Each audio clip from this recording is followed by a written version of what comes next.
Bonjour, je suis contente de vous retrouver pour ce nouvel épisode de l'émission Demande à Gaëlle. Alors aujourd'hui, on m'a posé une question, j'allais dire assez particulière, mais en même temps super intéressante. Je ne m'attendais pas à avoir ce genre de question, et je la trouve vraiment top et j'ai hâte de développer le sujet. Donc aujourd'hui, le sujet de l'épisode est: est-ce que c'est mal de tromper d'un point de vue karmique? Alors préparez-vous à une réflexion fascinante sur les choix que nous faisons dans nos vies et sur leurs répercussions sur notre destinée spirituelle.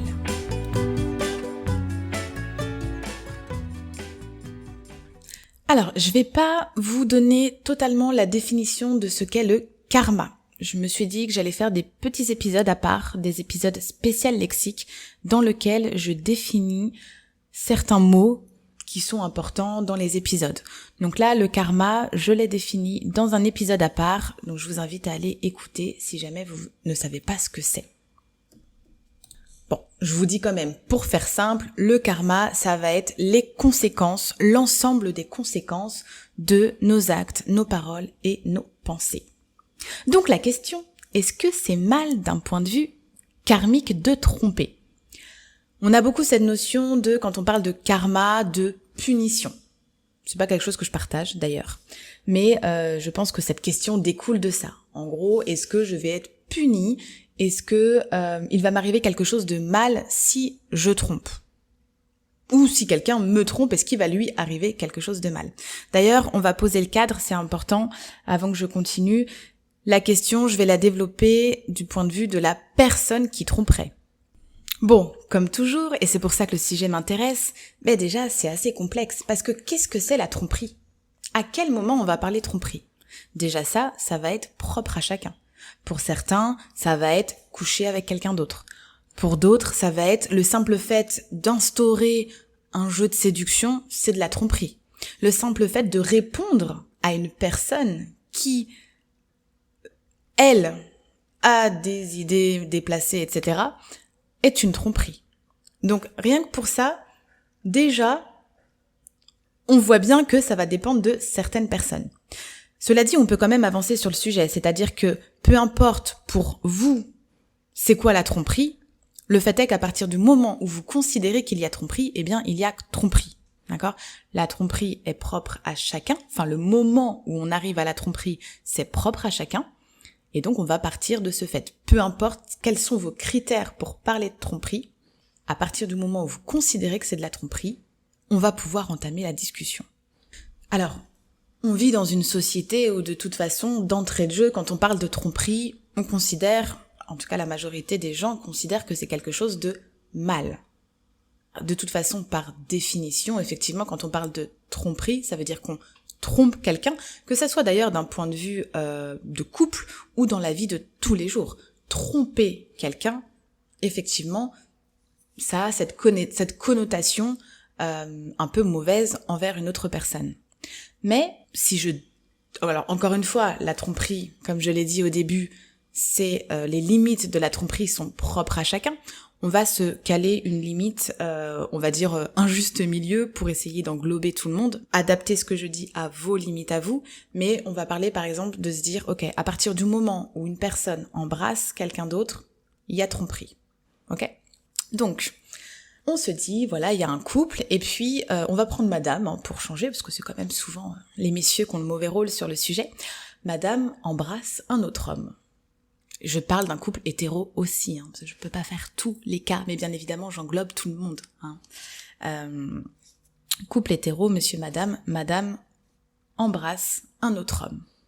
Donc selon le critère que l'on vient de se choisir entre nous, il y a tromperie puisque madame a embrassé un autre homme, donc on considère que madame a trompé monsieur. Comment va réagir monsieur à cette situation-là? Est-ce qu'il va directement juger et condamner madame en disant « T'as embrassé quelqu'un d'autre, tu m'as trompé, c'est terminé », sans même s'écouter, sans même écouter ses ressentis à lui, est-ce qu'il l'aime, est-ce qu'il l'aime pas, peu importe, il y a tromperie, c'est mal, c'est terminé.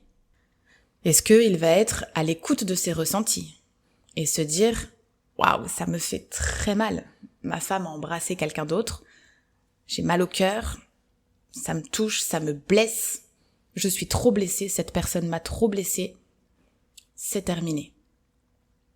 Est-ce que il va se dire, ça me blesse, ça me fait mal, elle a embrassé quelqu'un d'autre, elle a franchi nos limites, elle m'a trompée, mais pourquoi est-ce qu'elle a fait ça?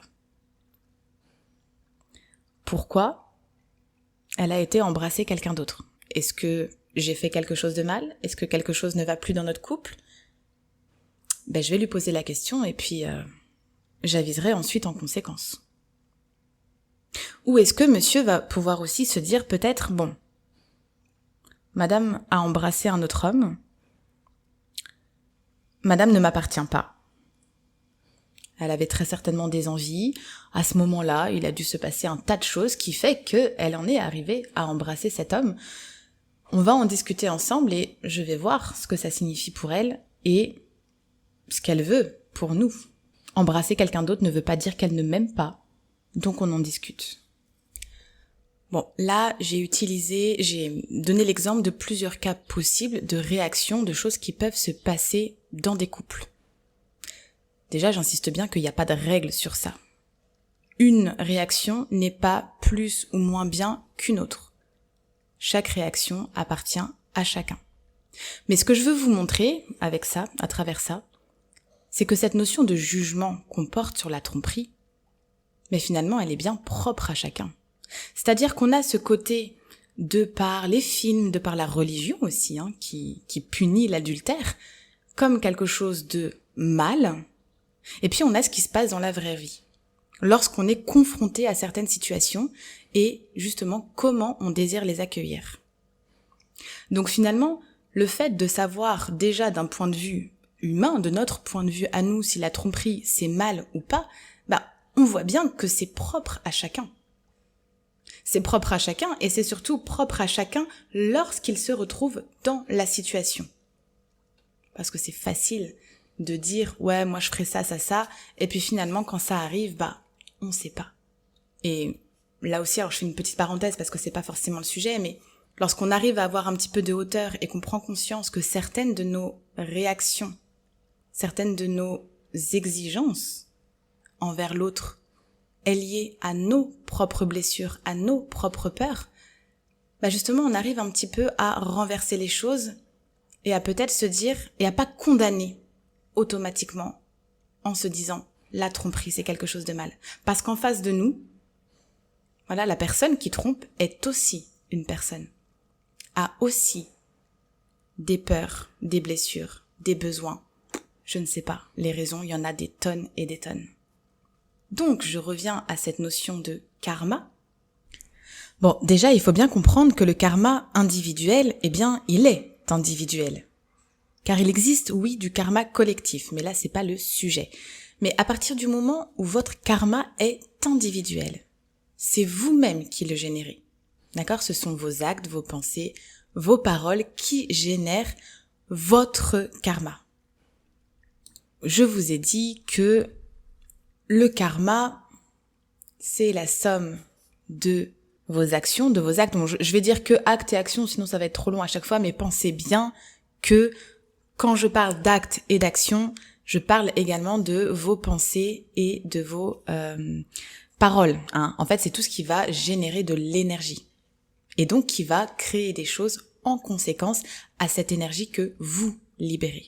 En fait, qu'est-ce que vous pensez de la tromperie? Je vais dire tu. Qu'est-ce que toi, tu penses de la tromperie? Si tu penses que la tromperie, c'est mal, ça veut dire que quand tu vas tromper, quand tu vas faire l'acte de tromper ou que tu vas penser à tromper, tu vas générer une énergie qui va être dite négative, puisque selon toi, c'est quelque chose de mal. Donc cette énergie générée négative va te renvoyer derrière quelque chose, effectivement, encore une fois, dit de négatif, et je mets des guillemets, en tout cas de désagréable. Mais si tu considères que la tromperie c'est pas mal, parce que tu as tes raisons, parce que pour X ou Y raison, peu importe. Je sais on dit peu importe, mais j'aime bien dire peu importe. Toi tu considères que la tromperie c'est pas mal. Donc quand tu vas tromper, l'énergie que tu vas générer, elle va pas être négative. Donc la conséquence que tu vas recevoir, la nouvelle énergie que tu vas attirer de par l'énergie que tu as dégagée liée à la tromperie, ne va pas être une énergie négative. Notre karma, c'est nous qui le créons. Mais de savoir si c'est un karma positif ou négatif, là encore, c'est nous-mêmes qui mettons cette polarité-là. La personne qui, elle, va tromper, elle a sa propre vision de la tromperie. Donc si elle arrive à se détacher de ce truc de tromper, c'est mal. Voilà, il y a une raison à tout ça. Pas de faire du mal à l'autre, ça c'est clair et net, c'est pas son intention, mais c'est une personne à part entière. Cette femme-là qui a embrassé quelqu'un d'autre, c'est une personne à part entière. Sur le moment, elle a ses raisons, elle a ses besoins, qui sont plus forts peut-être que les besoins de son conjoint. L'énergie qu'elle va dégager, c'est une énergie qui est légère, qui n'est pas emplie de remords ou de peur. À l'inverse, lorsque quelqu'un va tromper, mais qui va pas le faire pour les bonnes raisons, qui va le faire surtout à l'encontre de ce que lui est à l'intérieur, qui va le faire en sachant pertinemment, par exemple, qu'il va faire du mal et qui va se dire « peu importe, je fais du mal, j'y vais quand même, mais je suis pas ok avec ça, j'aime pas faire du mal, mais j'y vais quand même », les énergies qui vont découler de ça vont être des énergies lourdes, emplies de peur, de culpabilité. Et là, les énergies qui vont revenir en retour, le karma, va être quelque chose de pas très agréable. Et pourquoi ce sujet m'intéresse ? Parce que on en arrive finalement à cette notion de jugement. Quel jugement tu vas poser sur le fait de tromper ? Je veux bien aussi vous faire prendre conscience, et encore une fois, c'est mon avis, c'est ma vérité, il n'y a pas quelqu'un là-haut, un dieu ou l'univers, ou voilà... Oui, il y a, mais ce dieu, cet univers-là, cette vie, cette source, on l'appelle comme on veut, c'est pas quelqu'un qui est là et qui vous juge.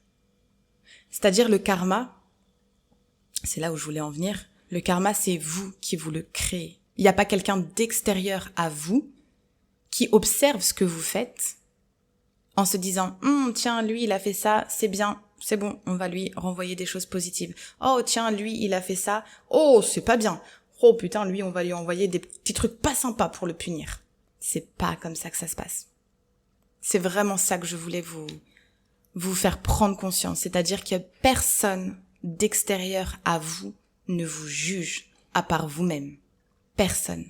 Parce que, justement, Dieu, la source, l'univers est amour. Et est surtout sans jugement. Dieu aime de façon inconditionnelle. Donc il ne peut pas y avoir de jugement. Le seul jugement qu'il y a dans vos vies, il vient de vous-même. Et vous allez me dire, oui, mais les autres, des fois, me jugent. Non. Enfin, oui, les autres peuvent vous juger.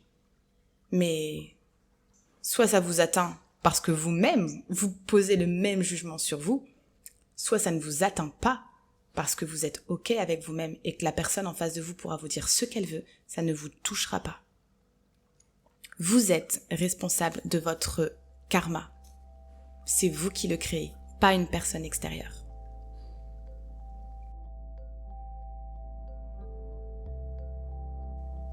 Voilà, j'ai fini pour aujourd'hui. Je pense que j'ai été plus claire que dans l'épisode numéro 1.